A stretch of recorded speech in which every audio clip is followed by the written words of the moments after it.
través de la señal de Radio Nuevo Mundo, presentamos el programa Academia Libre, un espacio que sintoniza con la actualidad educacional, el desarrollo científico y el mundo de las artes. Aquí la Universidad Pública pone sus micrófonos al aire. Con ustedes, David Evia.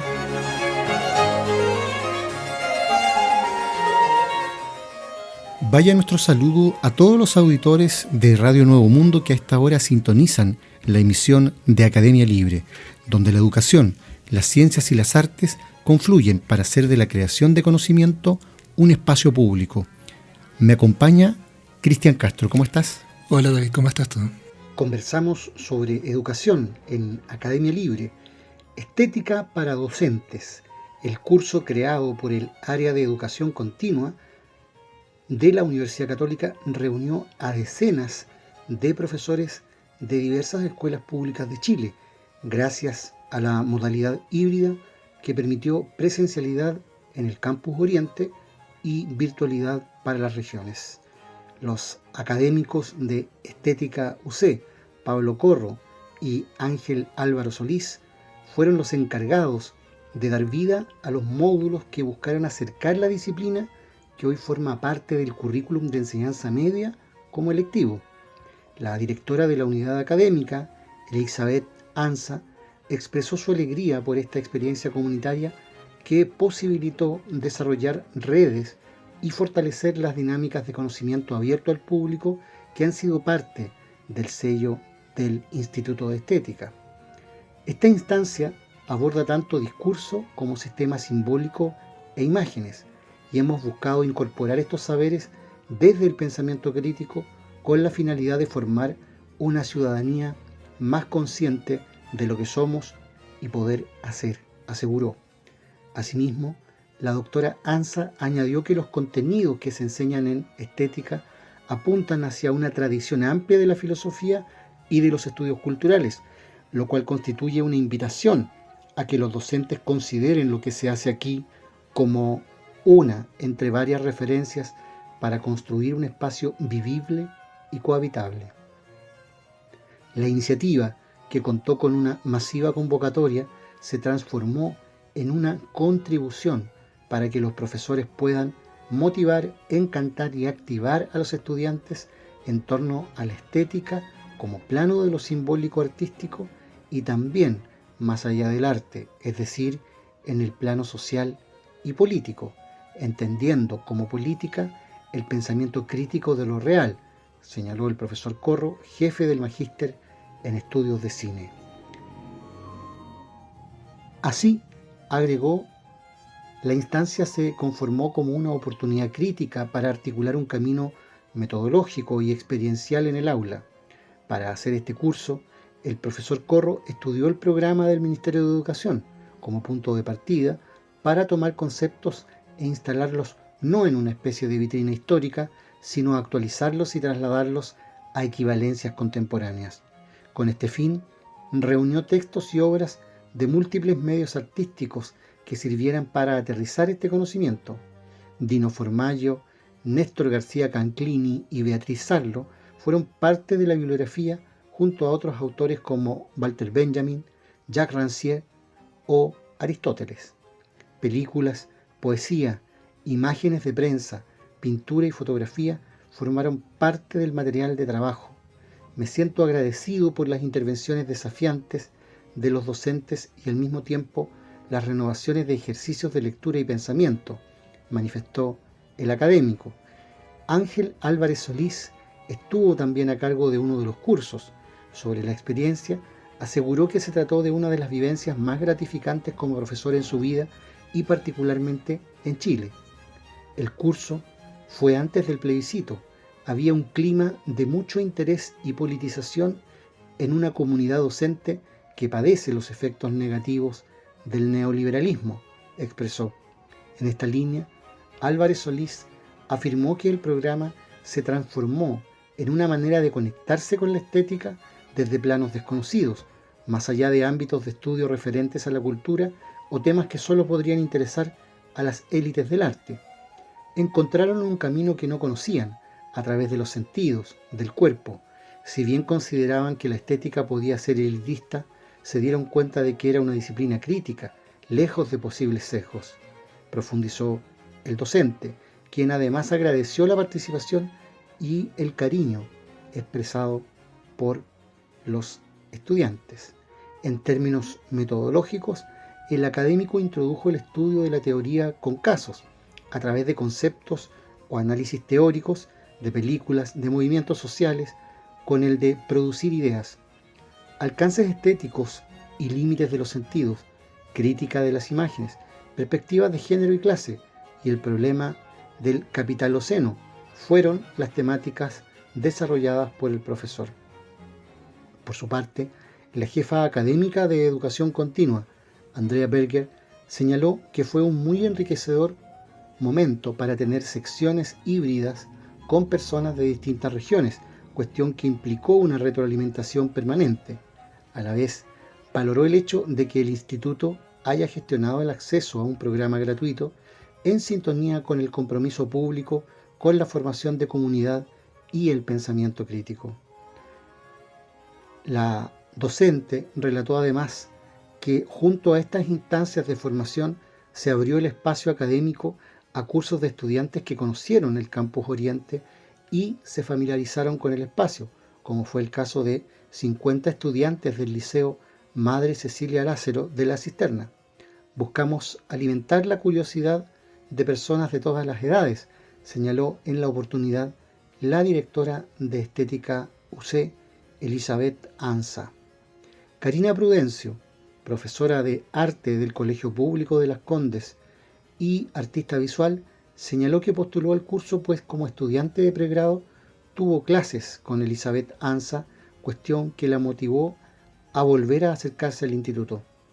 Desde lo teórico, el curso me ha servido para ampliar el conocimiento, no solo desde lo visual, sino para enriquecer la clase de arte en el sentido de cómo interpretar la cultura visual y lo que vivimos, explicó. Prudencio agradeció las clases de Ángel Álvarez en términos de cómo planteó la relación de la estética con los sentidos, lo vegetal o incluso la comida. En tanto, Yanina Barrios, proveniente del Colegio Municipal de Ñuñoa, contó que existía un vacío en torno a la estética como área de aprendizaje, de manera que agradeció que este curso acercara la estética a liceos nacionales públicos.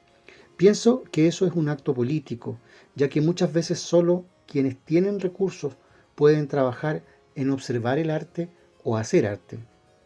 Barrio tuvo clases con Pablo Corro, profesor que, asegura, estimuló la conversación sobre cómo vincular la estética con la política, así como la estetización de la política y la politización del arte. Otro estudiante del programa fue Israel Torres, desde el Colegio Manantial de San Miguel, profesor de artes visuales, quien valoró la apertura a ciertos temas que no se tocan en el currículum escolar, lo que al mismo tiempo alimenta la posibilidad de compartir y reformular las clases que planteamos a los estudiantes, mientras que el profesor de filosofía, Arturo Saavedra, desde el mismo colegio, relata que el curso concitó el interés de toda la comunidad educativa.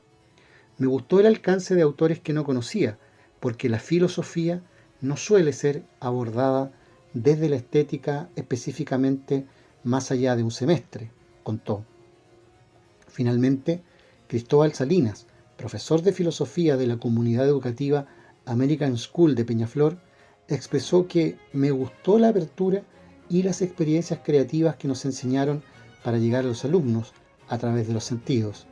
Salinas agregó que antes de estética y escuela solía ver la disciplina acotada a la reflexión sobre arte. Sin embargo, a través de este programa pudo ver la dimensión cotidiana de la estética. Este programa, que en esta oportunidad convocó a 160 estudiantes, tendrá su próxima versión en enero de 2023.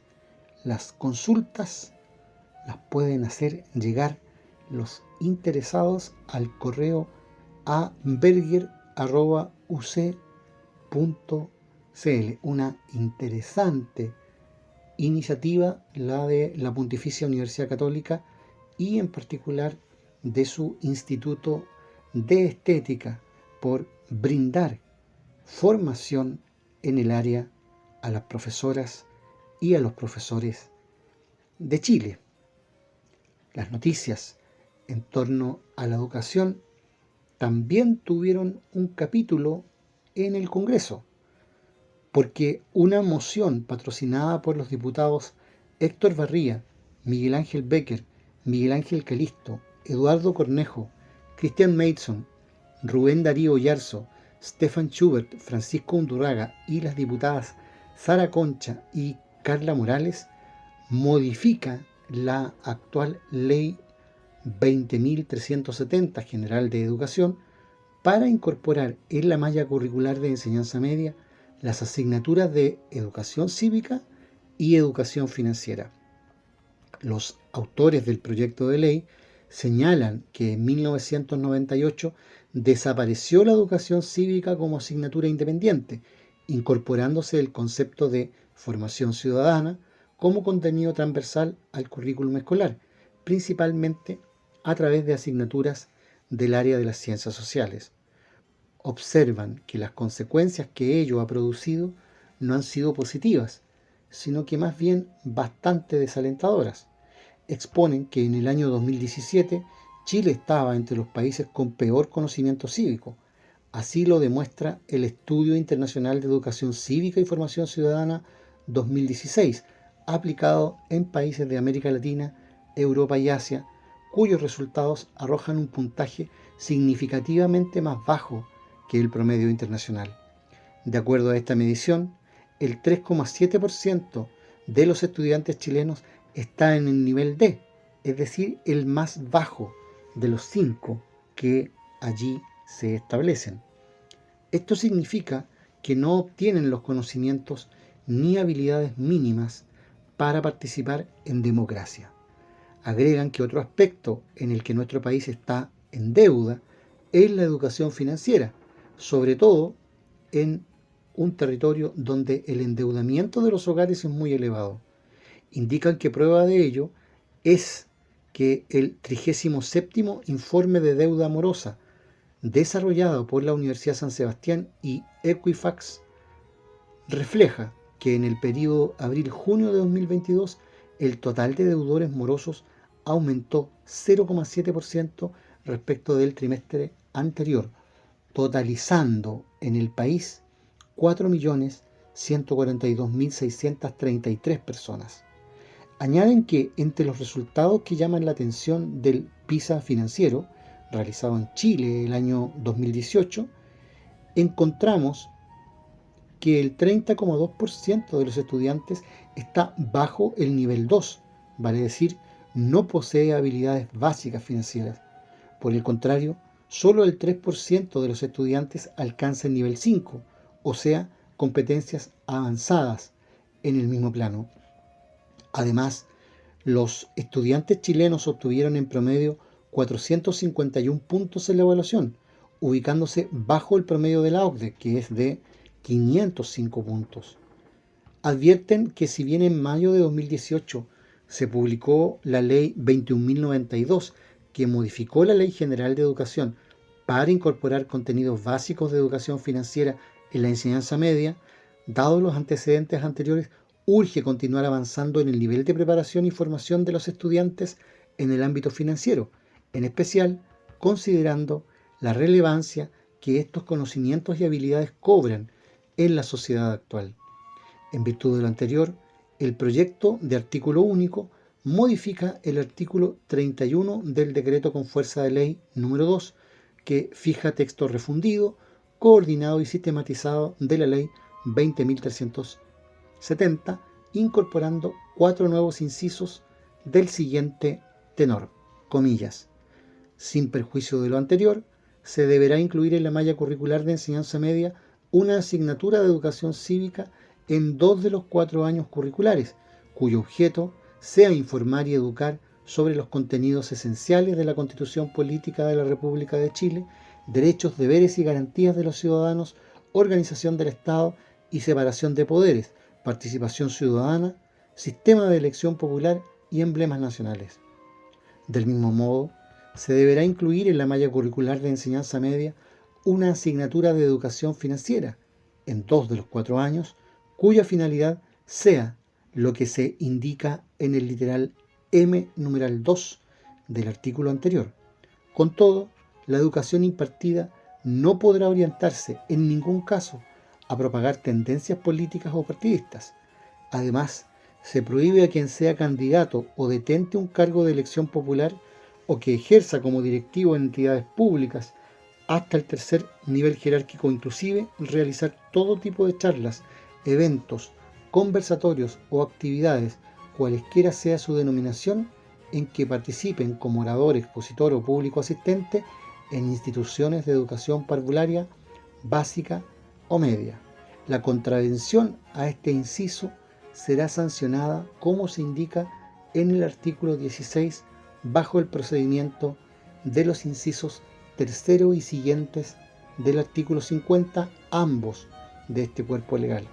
El programa de estudios será dictado por la autoridad competente y desarrollará el contenido de las asignaturas mencionadas en los incisos precedentes. Estos programas y sus modificaciones deberán ser expuestos ante el Pleno de la Cámara de Diputadas y Diputados y el Pleno del Senado antes de su aplicación.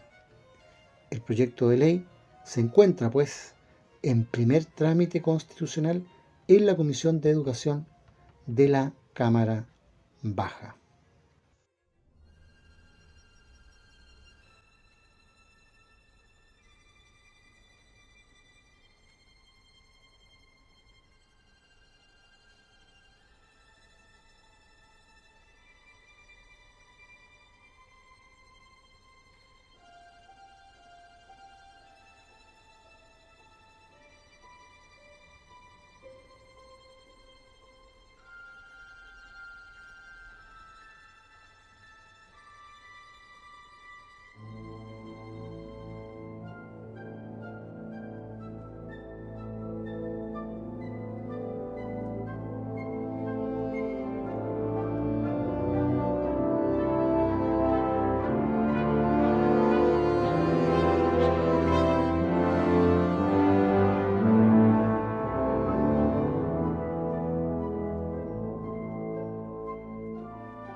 Hablamos a esta hora en Academia Libre sobre actualidad en ciencia e investigación.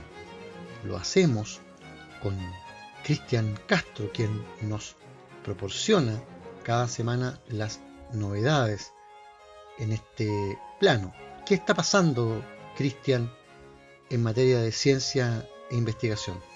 Hoy hablamos de un interesante estudio que señala cómo la peste negra de hace 700 años sigue afectando la salud en la época contemporánea, porque la devastación de la pandemia de peste bubónica dejó una marca genética en la humanidad tan asombrosa que todavía sigue afectándonos.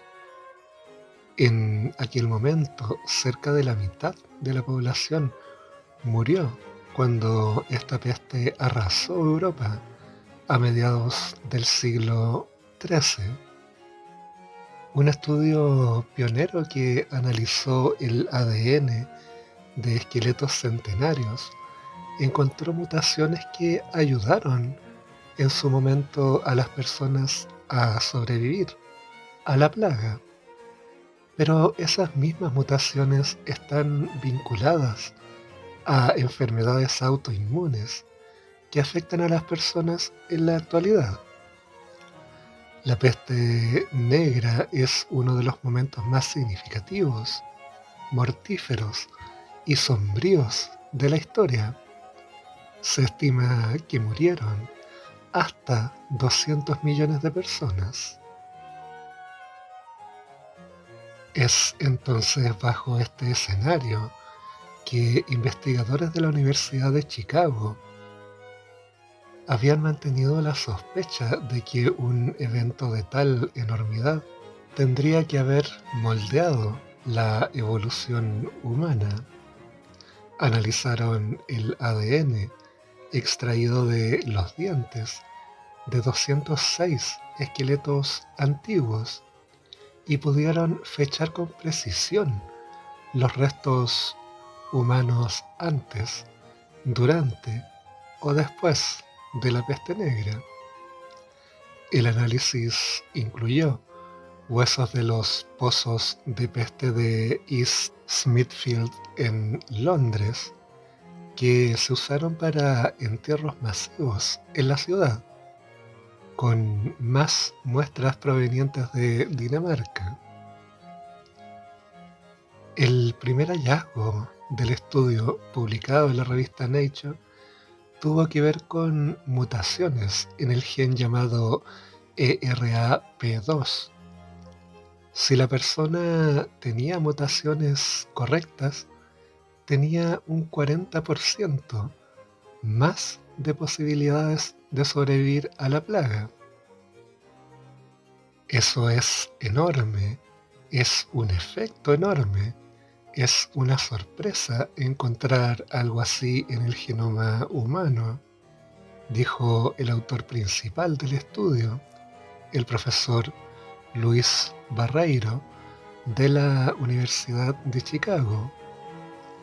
El trabajo del gen es producir las proteínas encargadas de desmenuzar los microbios invasores y mostrarle los fragmentos al sistema inmunológico, preparándolo de manera más efectiva para reconocer y neutralizar al enemigo. El gen viene en diferentes versiones, por decirlo así, las que funcionan bien y las que no hacen nada, y obtienes una copia de cada padre. Así, los afortunados, aquellos que tuvieron más posibilidades de sobrevivir, heredaron una versión de alto funcionamiento de la madre y el padre. Y los sobrevivientes tuvieron hijos y transmitieron estas mutaciones útiles, por lo que de repente estas se volvieron mucho más comunes. Es tremendo vemos un cambio del 10% en 2 o 3 generaciones.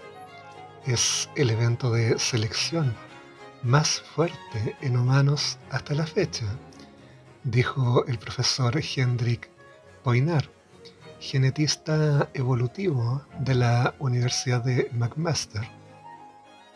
Los resultados se confirmaron en experimentos modernos con la bacteria de la peste, denominada Yersinia pestis.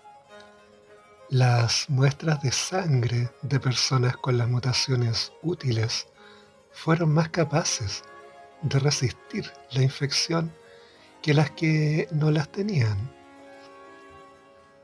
Es como ver el desarrollo de la peste negra en una placa de Petri, que es un objeto utilizado para poder observar diferentes tipos de muestra biológica o química.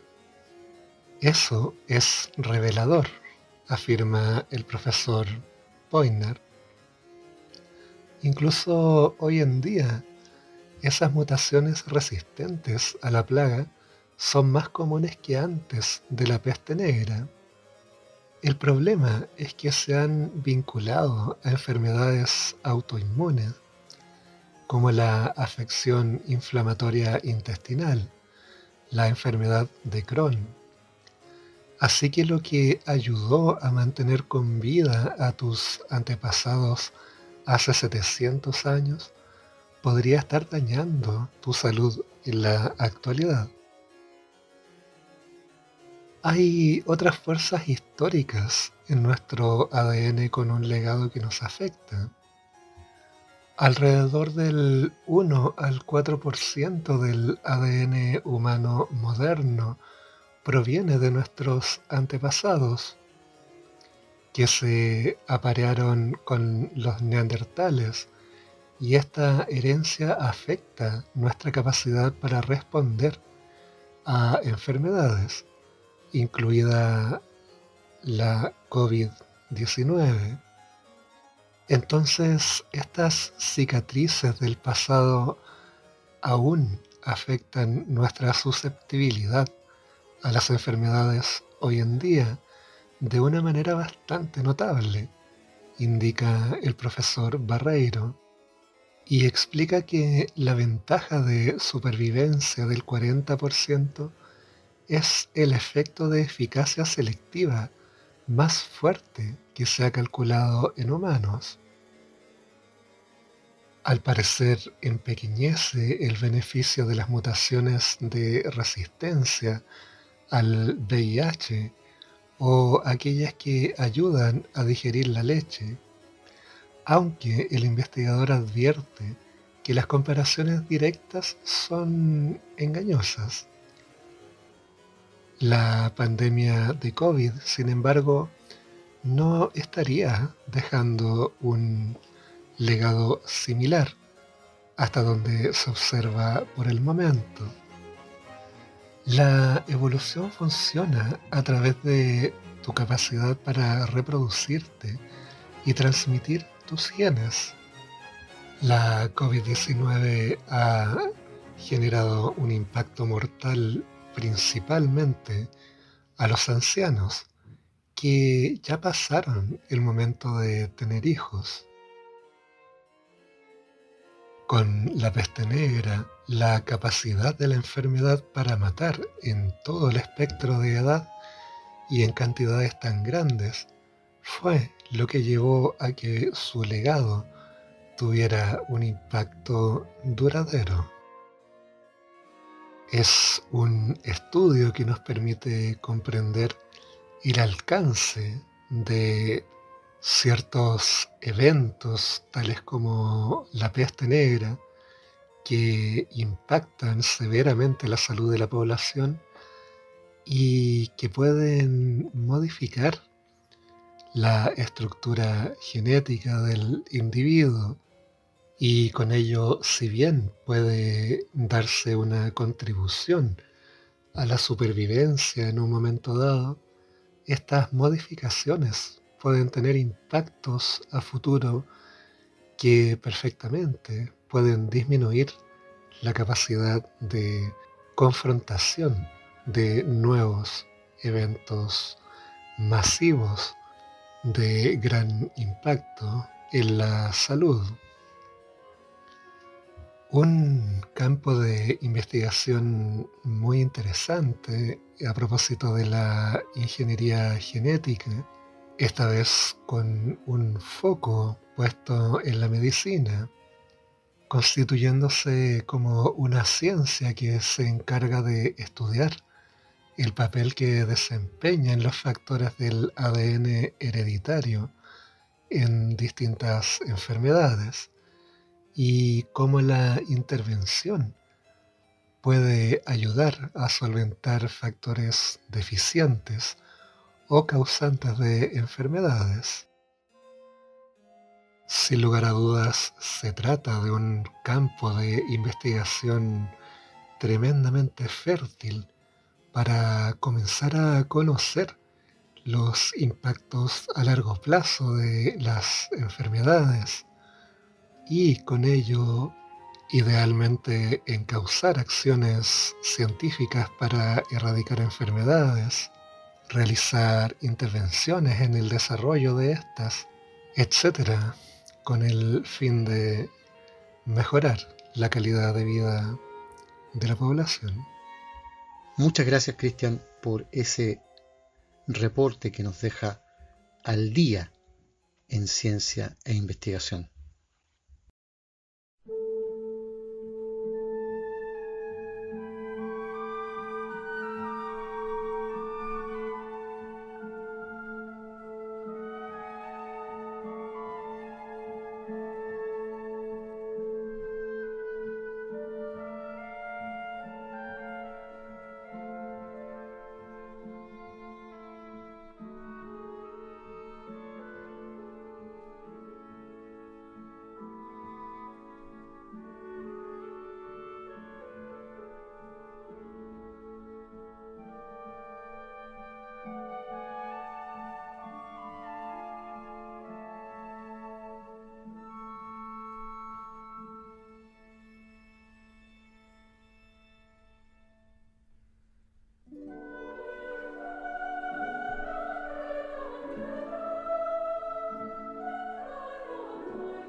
Conversamos sobre arte y cultura en Academia Libre en su reporte anual sobre el proyecto de ley de presupuestos 2023 del Ministerio de las Culturas, las Artes y el Patrimonio. El Observatorio de Políticas Culturales, OPC, destacó el aumento de un 16%, una de las mayores alzas de los últimos años. Con esto, el presupuesto en cultura pasa de un magro 0,41% a un también paupérrimo 0,44% del erario nacional. Las principales alzas se ven reflejadas en los proyectos de inversión, los cuales son generalmente enfocados en infraestructura. En este ítem, el aumento en la Subsecretaría de las Artes y las Culturas es de un 709% y en patrimonio de un 3,142%. Asimismo, el programa de financiamiento de infraestructura pública y o privada aumentó un 57,3%, quedando en 5.492.735 pesos, a lo que se añade el gasto en personal, que aumenta en todas las subsecciones del Ministerio. Sin duda es una buena señal en aumento. Se puede interpretar como un avance claro hacia cumplir la promesa del 1% para cultura, aunque faltarán aumentos aún más sustantivos en los próximos años para lograrlo, advirtió la directora del Observatorio de Políticas Culturales, Bárbara Negrón. Otro punto destacado es que en el ámbito del patrimonio se incrementó en un 112,7% el Fondo de Mejoramiento Integral de Museos, a lo que se suma el aumento de presupuesto general en la Subsecretaría de Patrimonio, quedando en un 40,5% respecto del total del Ministerio. No obstante, en cuanto al enunciado nuevo sistema de financiamiento para la cultura, no se observan cambios significativos o nuevos instrumentos. Los fondos concursables, que históricamente han tendido al incremento, esta vez no presentan un aumento, teniendo como única excepción el Fondo de Artes Escénicas, que subió en 19%. Igualmente, en las transferencias directas a instituciones culturales del sector privado, como GAM, Matucana 100 o Museo Precolombino, entre otros, no crecen ni se agregan nuevos beneficiarios. El alza principal respecto del financiamiento está dada por el programa Red Cultura y Puntos de Cultura, que tiene un 51,6% más de recursos, en línea con otro de los compromisos del gobierno del presidente en esta materia, que es el financiamiento de la llamada cultura comunitaria. Asimismo, el programa de apoyo a organizaciones culturales colaboradoras cambia de nombre a Fomento y Desarrollo de Ecosistemas Creativos y Organizaciones Culturales Colaboradoras y aumenta en un 12,5%. Llama la atención que al menos en este presupuesto no se observen cambios estructurales, en general nuevos instrumentos que vayan en la línea del anuncio realizado en torno a un sistema de financiamiento, indicó Bárbara Negrón, aunque destacó un nuevo programa de promoción y fortalecimiento del trabajo cultural. Con esta iniciativa, por fin el Ministerio asume a los trabajadores de la cultura como sujetos de política pública. Entre los pocos recortes que registra el informe están los de los recursos al Consejo Nacional de Televisión, que baja en 6,2%, tendencia que viene sosteniéndose ya de hace varios años, y de la misma forma el programa de exportación de servicios disminuye en 10,3% y el programa de modernización del sector público, Archivo Nacional, representa un recorte del 15,1%. Es la síntesis del análisis que hace el Observatorio de Políticas Culturales que encabeza Bárbara Negrón y que, en resumen, aun cuando reconoce que el alza de 16% del presupuesto de cultura respecto del año anterior para el próximo es sustantivo, al mismo tiempo critica que estructuralmente no modifica los criterios de asignación de recursos. En las últimas jornadas me ha tocado participar personalmente en reuniones de trabajo con el gobierno en el área de las culturas, precisamente para hacer indicaciones que vayan en la línea contraria. El Ministerio de las Culturas ha sostenido reuniones de trabajo en estos días con las organizaciones que son colaboradoras del Estado en materia de definición de política pública, entre ellas la Sociedad de Escritores de Chile, la Asociación de Pintores y Escultores de Chile, el Museo de Arte Precolombino y muchas otras entidades. Y allí hay un consenso entre los trabajadores de la cultura respecto a criticar lo que ha sido durante ya 30 años la persistencia de los tristemente célebres fondos concursables. ¿Qué ha resuelto para el arte y la cultura el Fondart? Nada. Con criterios absolutamente economicistas y neoliberales, no ha hecho otra cosa que introducir e incentivar la competencia entre artistas, la competencia en el peor sentido del término. Y en cambio, los trabajadores de la cultura, lo que allí hemos planteado es, a la inversa, incrementar el peso que en el total del presupuesto de cultura debe tener la asignación directa de fondos precisamente a aquellas entidades que colaboran con el Estado en el desarrollo cultural. Si es verdad que el pilar de la nueva política pública de cultura va a ser fortalecer los derechos culturales de la ciudadanía, entonces estamos hablando no de allegar recursos con criterios individualistas, sino de fortalecer la colectivización de esos fondos, es decir, fortalecer económicamente la existencia de organizaciones, de fuerzas vivas de la sociedad en el ámbito de las artes, la cultura y el patrimonio.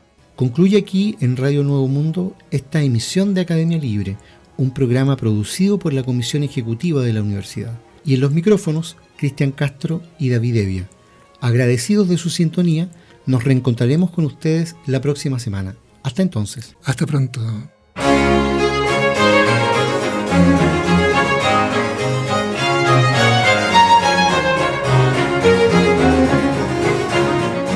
Concluye aquí este capítulo de Academia Libre, un programa que aporta miradas críticas a la construcción de la sociedad. Hasta una próxima oportunidad.